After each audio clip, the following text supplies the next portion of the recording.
All right, what's going on? Today we're going to be looking at and starting our simple machine notes, okay? So simple machines is something that you may have seen when you were younger in elementary school.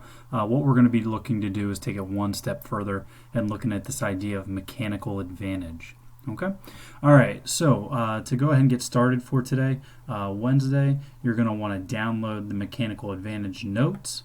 All right. That will bring up your notes for this section, which we will be filling out today. So make sure you have them filled out and located in your Google or your GoodNotes. All right. All right, guys. I will be posting this PowerPoint as well, so you can go ahead and use it.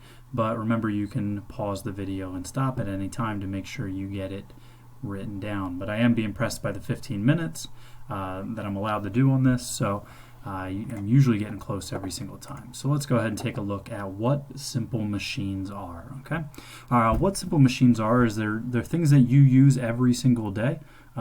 Most of the time, it's combinations of them, but pretty much anything you do, you're going to be using simple machines. Okay, and they can be broken down into 6. All right, so the definition of simple machines are tools that can make a tough job easier, and that's what we're looking to do. You know, with the advancements that we're making in everyday life, we're creating much bigger things. Even back in the day, Egyptians and stuff, how did they build these huge statues and things like that using simple machines? So the simple machines have been around forever, but they make tough jobs easier. They just look a little more sophisticated in our time right now. Okay? All right, you can break them down into 6. All right, there are 6 simple machines with a 7th in there that we'll kind of talk about a little bit. But they are the lever, the inclined plane, the wedge, the pulley, the wheel and axle, and the screw. The 7th mystery one that we're looking at is sometimes gears. Okay, so gears. All right, our first one here is a lever. Okay, a lever is a tough bar resting on a pivot point. So many of you have probably used a lever at one point, whether you know it or you don't. But you're going to have one tough bar here resting on a pivot point, and that is key. All right, this pivot point here is called a fulcrum. Okay, so the fulcrum is the pivot point. Okay, so you can see here a pair of scissors is actually 2 levers. All right, there's actually multiple simple machines going on in a pair of scissors here, but we can see we have actually 2 levers. All right, scissors are made up of 2 levers, and they pivot on a central point called a fulcrum. All right, our next one here is an inclined plane. So that is any slope or ramp that makes it easier to move something up. All right, kind of a modified version of an inclined plane are stairs. Okay, stairs are just a modified inclined plane. They help you get things up. Our next one here is a wedge. All right, a wedge is 2 inclined planes that are put together to make a sharp point. So if we look at this right here, this is a wedge used in a lot of like splitting of wood. Okay, and that is the purpose of a wedge, to kind of split. You can see here, if I was to draw a line down the middle of this thing, I would have an inclined plane here, an inclined plane here. I put those 2 together and I get a wedge. If you look at scissors, all right, scissors are a good example. You can see here a little bit of an inclined plane on here. All right, now that is only one inclined plane. In order for it to be a wedge, you got to have 2. Well, when you take the other side of the scissors and you combine them, that creates 2 inclined planes, all right, that are used for cutting. If you look at the tip of a nail, all right, it is actually made up of inclined planes. And if you look at the tip of an axe, it is made up of inclined planes. Our next one here is probably the coolest one, and the one I'm most excited to show you here is a pulley. All right, so a pulley is a wheel with 2 raised edges so that a rope or string will run along it, all right, without coming off. And that is the key, without coming off. If we were in class, I would have you guys string your own pulleys to understand how intricate they can be and how frustrating it is when it comes off the pulley. All right, but pulleys are really cool, and they can help you out a lot, and the use of them, all right, because we don't typically use them a lot in our everyday life. But if you ever run into situations where you need to lift heavy things, pulleys are amazing. Okay. Also pictured here is I have our seventh simple machine gears, okay, which are typically found on a bike and machinery. Our next one here is a wheel and an axle, probably one you guys are most familiar with. All right, a wheel, but this wheel is going to be attached to a pivot point. All right, so similar to levers we can attach to a pivot point, or pivoting around a certain point called a fulcrum, wheels are attached to a pivot point. All right, you can think about simple things like a wheelbarrow here. Okay, you have a wheel that is going around an axle, a car. All right, some other ones that might help you do. Think about how much force it takes to turn a car. Now, there's a lot of simple machines going on there, but what you use is a wheel.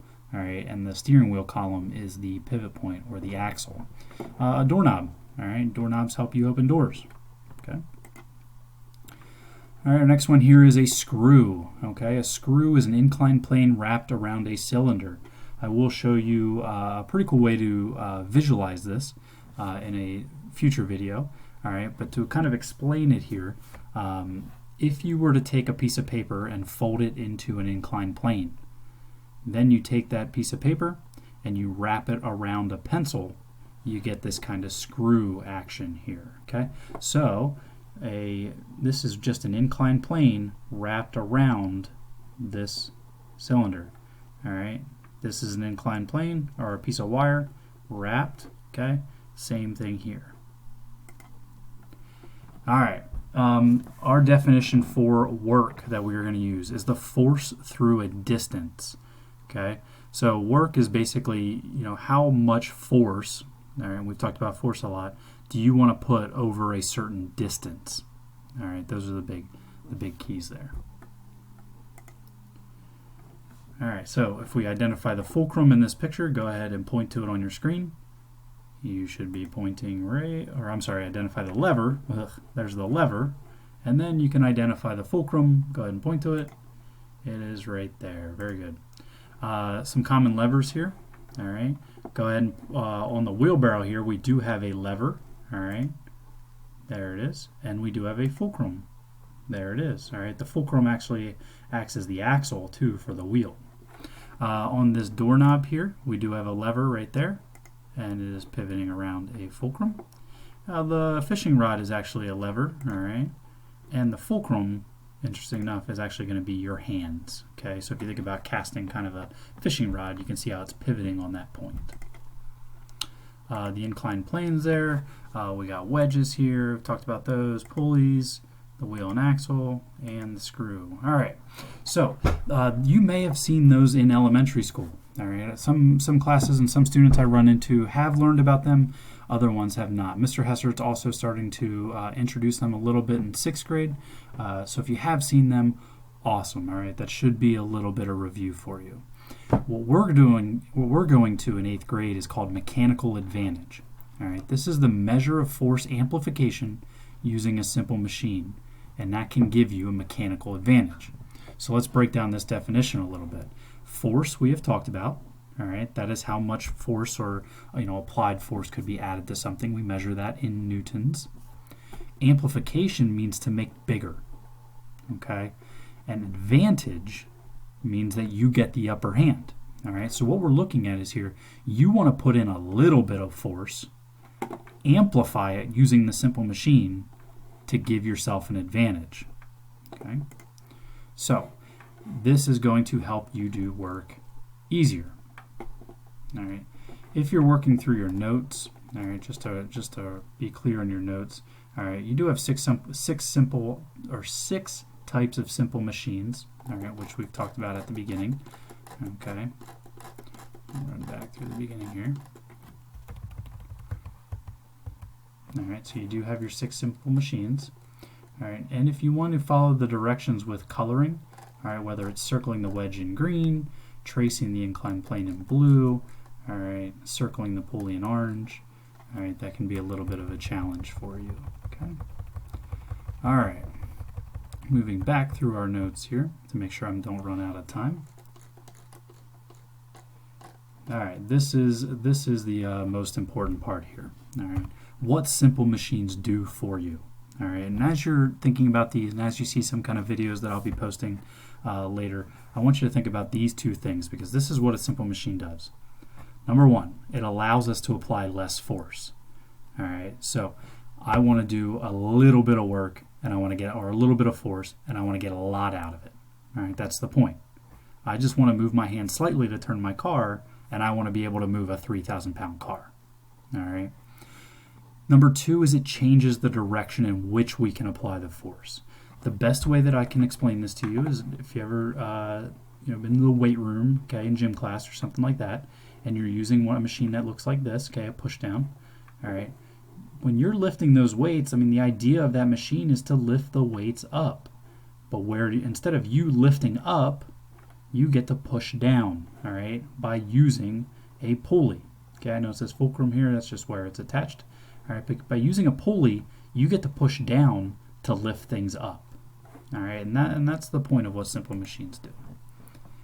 All right, so when we calculate mechanical advantage, which we are going to abbreviate MA, okay, we have two important things. How much are you putting in and how much are you getting out?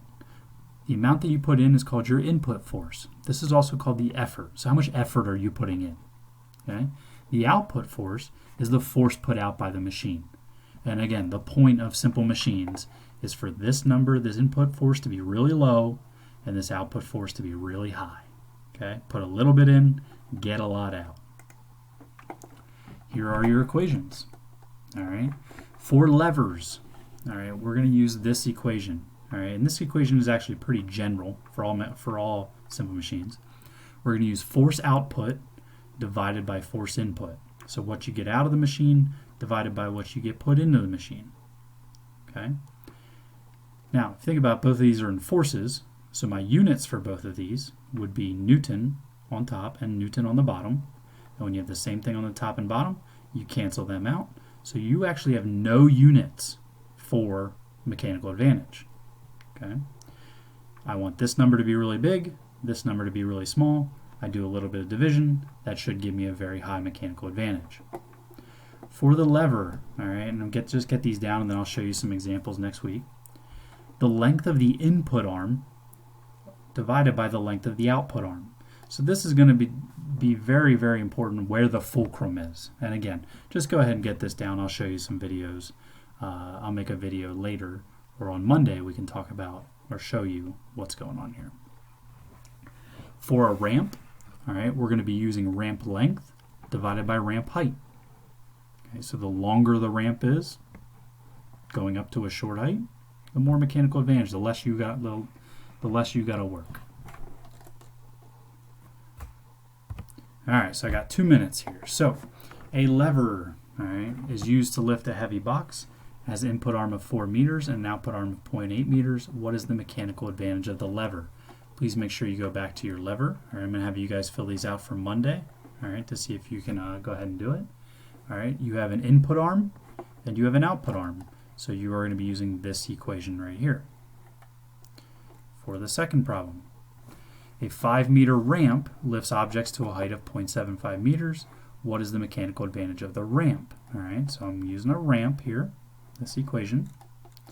I'm saying 5-meter ramp, all right, so that's my length, lifts objects to a height of 0.75. So I'm going to use my length divided by my height. Okay, so go ahead and fill those out. Like I said, on Friday I will be introducing your project for Rube Goldberg. You can go ahead and start doing a little bit of research into that. I'm going to have myself and my daughter put together a Rube Goldberg project for you guys. And then on Monday, I'm going to go ahead and start demonstrating each of these simple machines, explaining a little bit more how they work, and showing you what these actual equations look like. Okay, so I will be doing that on Monday. Other than that, you guys can go ahead and get these filled out. You do not need to send these to me. Please make sure you pause the video or rewind to any place that you need to get more information, and check out the video on Friday on Rube Goldberg machines.